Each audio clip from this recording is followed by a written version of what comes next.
news for turning into our channel Biafra Battle Cry TV, where we bring to you the voice of a prophet of our time, Mazi Nnamdi Kanu. A leader who saw tomorrow, who spoke, and it comes to pass. He is determined to bring light of liberation, as Prophet Isaiah said, Isaiah 42 verse 16, that I will lead the blind Nigerians by ways they have not known into freedom, along unfamiliar paths I will guide them. I will turn the darkness into light before them and make the rough places smooth. These are the things I will do, I will not forsake them. Please viewers, do us a favor to share to your friends and family, like and subscribe as well. We shall be hearing the great leader of our time, and don't forget that Mazi Nnamdi Kanu has a spiritual son and disciple who is now the Prime Minister, Biafra Republic Government in exile, Mazi Simon. It will be of our good interest to follow the Prime Minister on this ongoing liberation. Hence Mazi Nnamdi Kanu has endorsed Mazi Simon, that we should go and listen to him because he is bringing a new dimension to the awareness that we are making. Right now let's switch over to the interaction he had with Zoo journalist who happens to care about the ideology of our leader, but he believed in one Nigeria. Let's go. Thanks for watching. Privilege of speaking extensively with Mazi Nnamdi Kanu in the past, and we've been on this conversation for a while. So I'm happy to welcome you back, Mazi. Thank you for agreeing to join us back at short notice.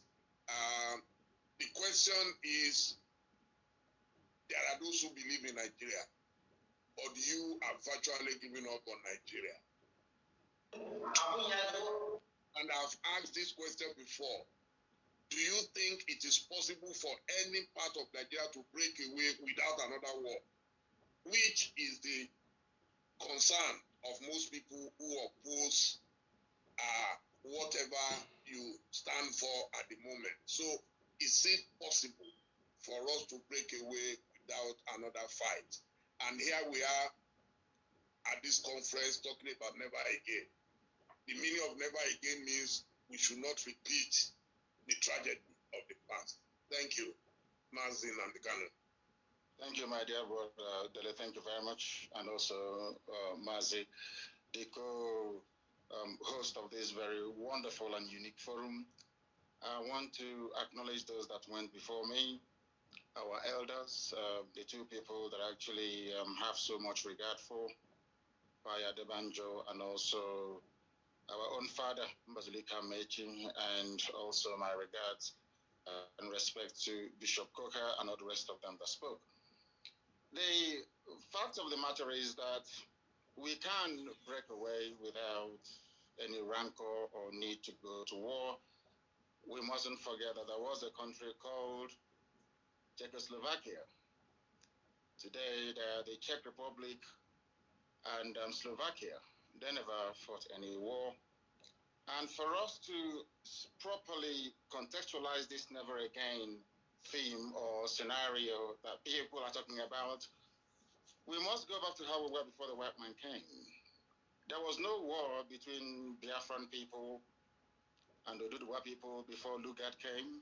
There was no war between Biafran people and, say, the Fulanis from the north.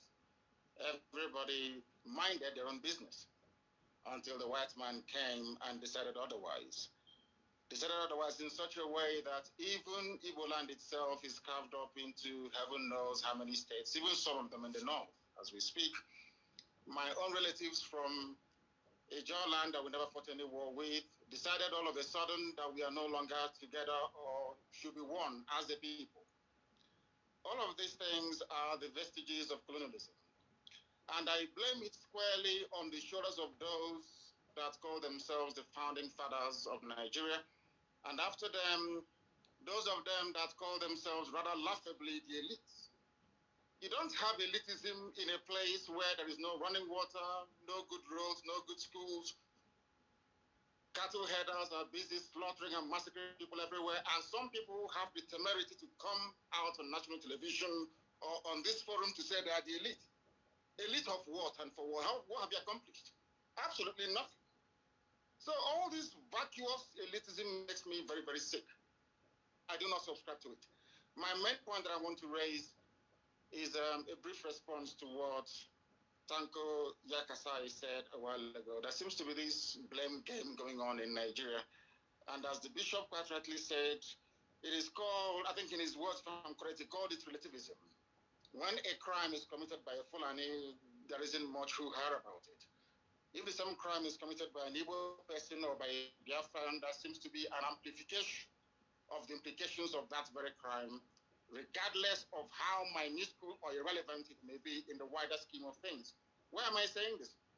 You're telling me that you are in a country where the Fulanis have consistently been massacring people on a daily basis. First, they called them terrorists, then they were called insurgents, and now they're called bandits. But you and I know that in the main, these are Fulani headers killing people. Nobody has ever suggested the designation of Miyetti Allah as a terrorist group. Absolutely not. You live in this sort of, under this climate, or shall I say, atmosphere of impunity and lies.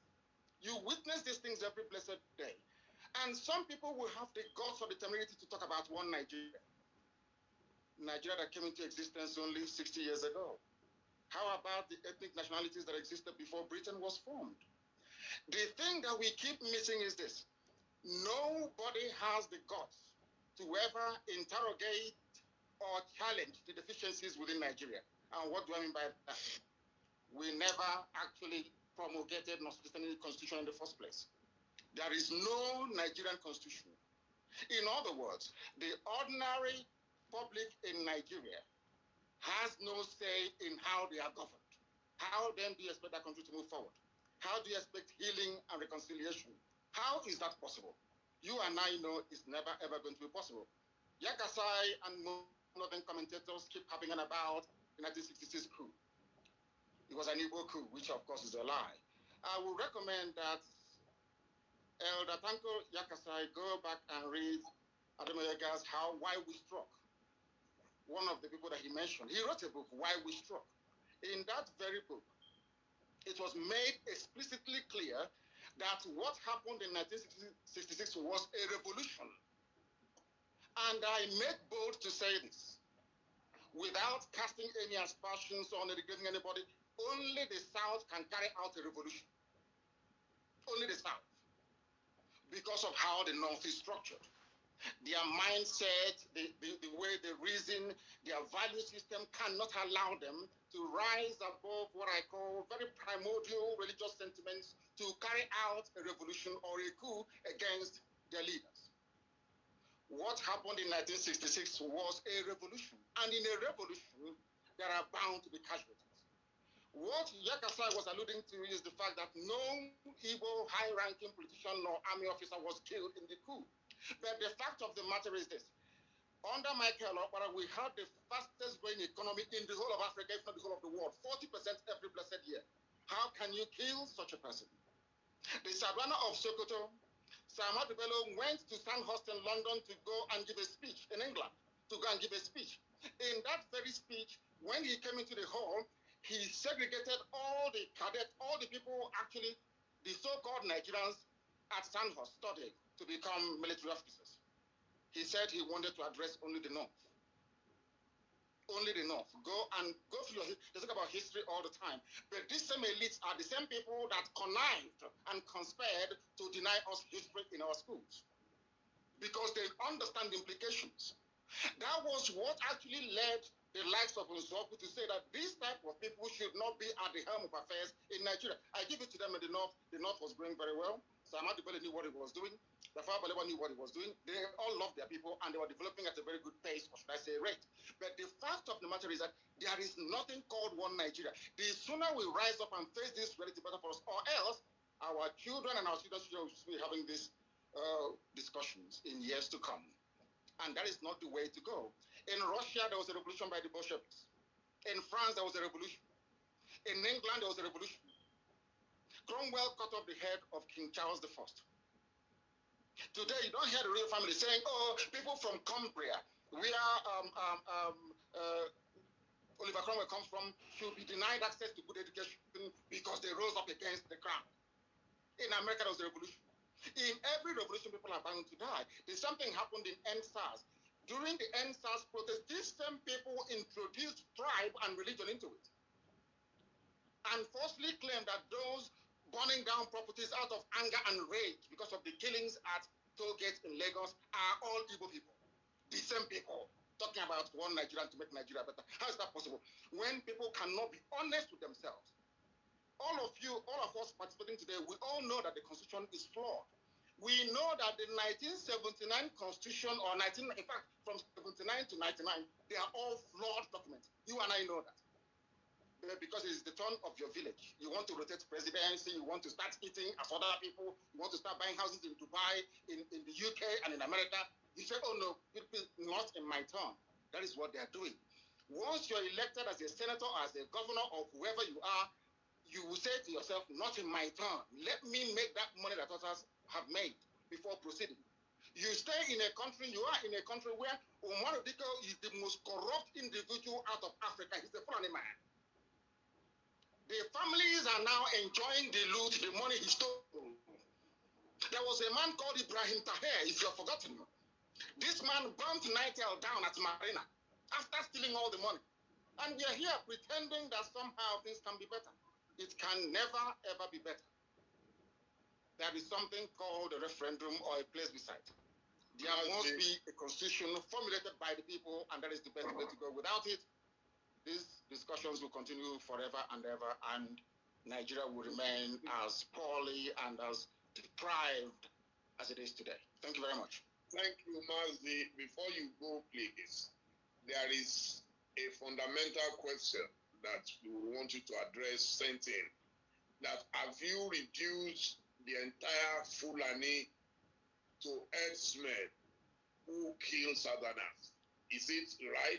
Is it fair to reduce all Fulanis to herdsmen who kill? I am trying to pay them back in their own coin. Ojukwu went to Aburi to negotiate for the same restructuring we are talking about today, going back to the regions. Every Igbo man in the north, every Biafran in the north, and to an extent some Yorubas as well, we are tagged rebels, slaughtered and massacred in the north. What are the Fulani leaders doing about this state of insecurity and terrorism in Nigeria? Only the Fulani are responsible for ISIS in West Africa, for Boko Haram, for Ansaru, for all the so-called Fulani headsmen, sorry, the bandits that you have in the north. You have Fulani governors paying Fulani people to come to Nigeria to kill. A Fulani governor, I think the one from Bauchi, openly said, we want to relocate all the Fulanis in the Sahel back into Nigeria. And we're here talking about one Nigeria as if we don't have any brain. Do they think we are stupid? We cannot reason very well. We know what the end game is.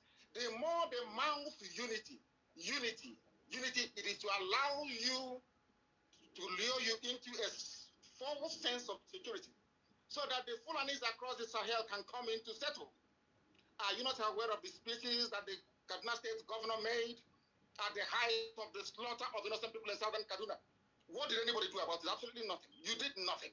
When they hastily tagged IPOB, a terrorist group, with no evidence, all of you kept quiet. Nobody did anything about it.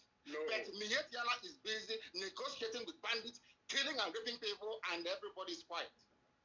That is why we are different. And that is why we insist that the Fulanis are in cahoots as to what is happening in the zoo. They want to take over the entire country and make it the home of Fulanis in West Africa. Go and do your research very well. You see it there. And we are not going to allow it.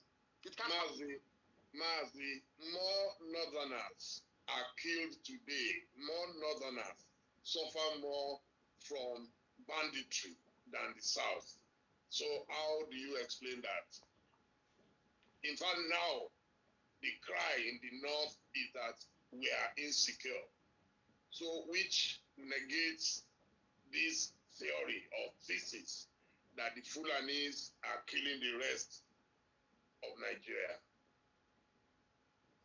Who are the people being killed in the north, if I may ask you, please? Dele, my dear brother. Who are the people being killed? Where are the killings happening? They are happening in Kanem, in Kanuri territory. We saw in Katsina the other day how many students were abducted. We saw in Borno, the most popular one, the Chibok girls. So the North itself is not as if the North is enjoying peace. It is as a consequence of their own action. They underestimated how huge the problem will become in time to come. They fed this little python, they kept feeding it, and one day the python turned around and started swallowing all of them. That's what they did. It is a consequence of terrorism. That is what actually happened. Once you spend years and years and years nursing and feeding terrorism, at a time it will come back to consume you. It is a natural consequence. It is a natural order. That is what they are suffering from. The true intent, the reason why they formed all these groups was to harass Jonathan out of office. That is a known fact. Nobody's denying that. They connived with Obama and all the rest of them. They planned perfectly to say that Jonathan was incapable of handling the situation in Nigeria. So a general has to come in. Tinubu, on his part, promoted that very false narrative. Only a general can save them, because they were impervious to all the indices that leads to and sustains terrorism. And today we have it. In Afghanistan, it's the same. Afghan people, I wouldn't say that the Taliban is a terrorist movement. Of course, there's as such. But look at the Taliban in Afghanistan. They started by killing occupying forces. And after a while, today, you have Afghans killing fellow Afghans. As a consequence of the climate of terrorism, that is what happens all over the world. What is consuming the North today was what they themselves created. But some of us are too scared to speak the truth. The truth. Who brought terrorism into Nigeria? Let's be honest. El Rufai said it. We are paying bandits in Kaduna to stop killing people. Who brought them in? They did. A Fulani governor of Bauchi State said, we are seeking to resettle Fulanis into, are we deaf and dumb and so stupid we cannot reason properly? We are here talking about the niceties of constitutional change and reform and all the rest of it. They are not willing to do it. They understand the implications. Once you regionalize the governance of Nigeria, they understand that their stranglehold on the resources from my land that sustains that very contraption called Nigeria will slip away from their hands. And they do not want it. My anger is reserved for those who are complicit in the mess called Nigeria. They are complicit. Why are they complicit? They know the truth. You and I understand the truth. They have the solution to the problem. And somebody's telling us, oh, we the elites, we need to agree. Who are you? What elitism are you? From where? Who are you? It is the masses, the population that determines. It is called a republic for a reason. It belongs to the people. The people will rise and determine how they should be governed. Not a few spent forces somewhere in Abuja discussing the fate of millions upon millions of people. I am a Democrat at heart. And I want, if it is possible, had Nigeria been good, do you think I'd be agitating? These people, they buy houses in Dubai, they buy houses in England. Is the man, people talk about presidency, regional presidency rotation. Is the Prime Minister of England from Isekedesi? Is the Prime Minister of England, is he an Urobo man? But you prefer to buy houses in England. You go to Dubai. Is the Crown Prince of Dubai or whoever is ruling Dubai, are they from your village? Are they from your village? But you will prefer to go and buy houses in Dubai than to buy a house, let's say, in Bauchi. But you are in one Nigeria. Mazi, thank you so much for your contributions. We hope maybe you and I will have a direct conversation again very soon, if you agree, and then we can continue. Thank you so much. Thank you, Madam President. Thank you very much. Nigeria suffers from a state of economic ridiculopathy, social sciatica, and political dystopia.